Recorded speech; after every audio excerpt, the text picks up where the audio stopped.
are backstage at Bonnaroo 2023. You're on air with Eryn, joined by the incredible Paul McDonald. What's going on? Hello. You look festive. This is a Bonnaroo. Thank you. Yeah, it's so good. Thank you. I've been telling folks I'm a recovering sorority girl, and the strategy is you stand in the shower, you do a part, you spray your part with hairspray, and then you just dump the glitter on, you shake it, and then all the mess just washes away because it's in the shower and you don't. It's a genius move. I know. Yeah. You gotta try it out. I might actually. I was thinking, this is my first day, and I just got here a few hours ago. Oh, so, yes. So now I'm understanding what I miss. I got to get on the game. Exactly. Well, you just came up from South Carolina just hours ago. South Carolina last night. Yeah, I did just a weekend run doing North and South Carolina this weekend. So I drove through the night last night, 6-7 hours.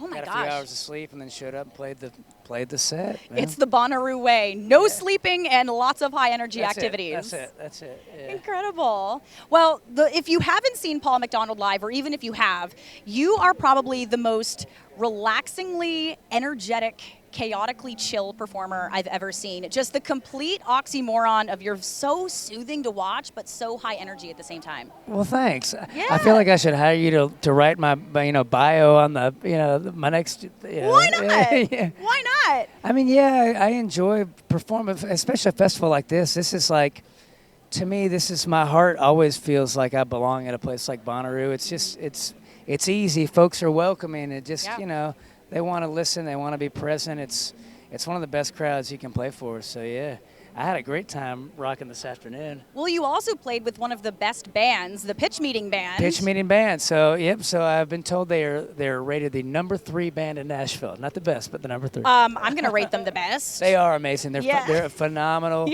and it's it's been a gift getting to jam with those guys and hanging, because the whole reason I'm here really is because of those guys. They have a stage set up all weekend, and they've been having like guest performers come in, and over the past few months we've done some super jams, and they backed me up at a few shows, and yeah, it was just easy. And so they invited me to tag along, and it was fun. We had horns, background singers. Those guys are huge. It's like a 15-piece band or something. Well, you'll have to tell me. I know Pitch Meeting in Nashville, they get together all the time, and they don't have anything necessarily planned. It's all improvised, and it's just a big jam. Absolutely. So I'm guessing, especially because you were just on the road, did you just get up there, you're like, here's what we're doing? There was no rehearsal. Incredible. It was like, it was no rehearsal. Thank goodness those guys had played with me a handful of times before, but it was definitely like, it's been a few weeks since our last show, so tempos were kind of ebb and flow, and also we didn't have keys today, so there was a few pieces missing here and there, and I was like,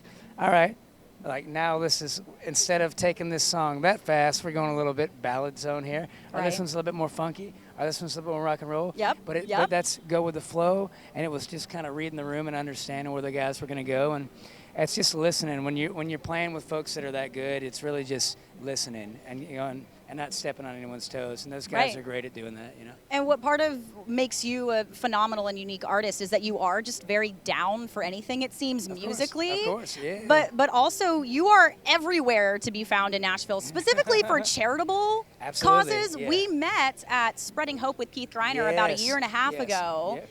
That is a lovely concert series that gives back to Nashville's homeless. Yep. And you just started your own festival, One Big Love in the Nashville area, which also benefits the Nashville homeless community. People live in Nashville, which is helping feed the homeless.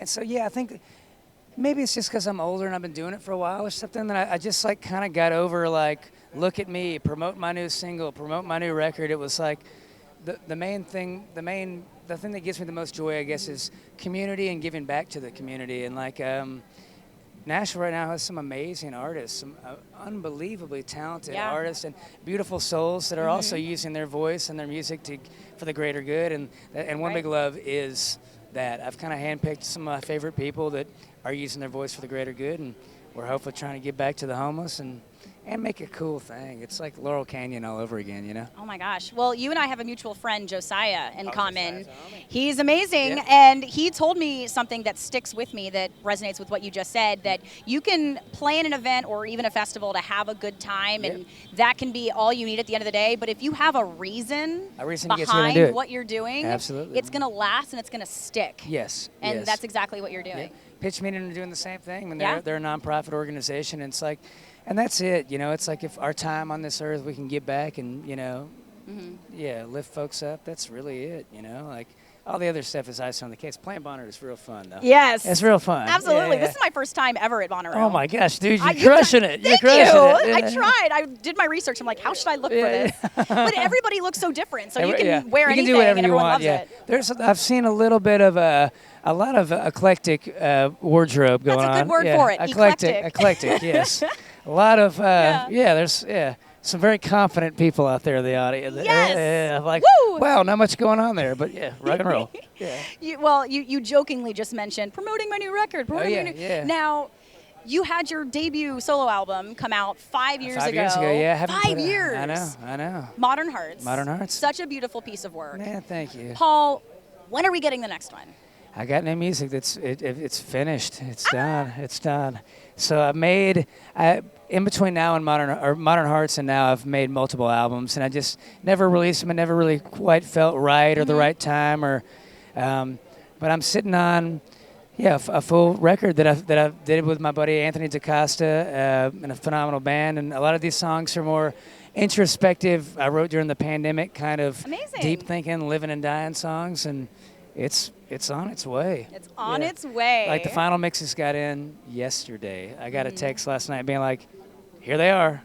I haven't even had a chance to listen. How does that feel when you get that message? Like, it's just a little short message, but it means so much because it's something huge that's about to launch. How does that feel? It's, I've tried not to get super attached to it in the past. I was like, this is the record that's gonna, oh man, this is the one. This is gonna, like, people are gonna love this record. And anytime I get my hopes up and that kind of thing, you never know what people are gonna react to. Right. So I've kind of disassociated myself a little bit from this record to go like, I love these songs.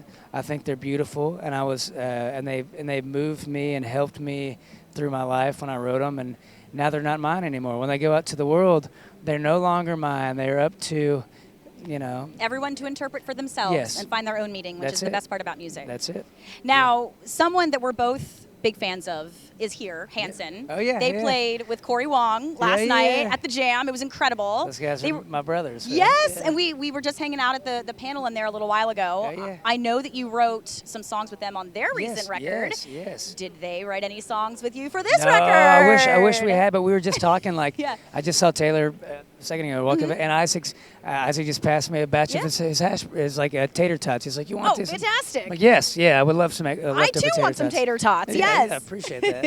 But he showed up at the gig, and those guys are just big, supporters and like family to me. They invited me out on the road so many times over the years, really when I didn't have momentum or music that deserved the opportunities they were gifting me. And so they've just been really kind to me over the years. And I wish that they had written some songs in this next record, but we really never wrote songs together. It was more of like hanging out. And then this last time around, I stopped through Tulsa when Isaac was writing for the Hanson record, and we sat and wrote a song, and it ended up being on the record, and they did a video for it, and the whole thing. It was a beautiful song about his daughter, which to me made me feel like really good to be like Uncle Paul, Yes, and today's Father's Day, so that's even more special. It's a beautiful thing. Yeah.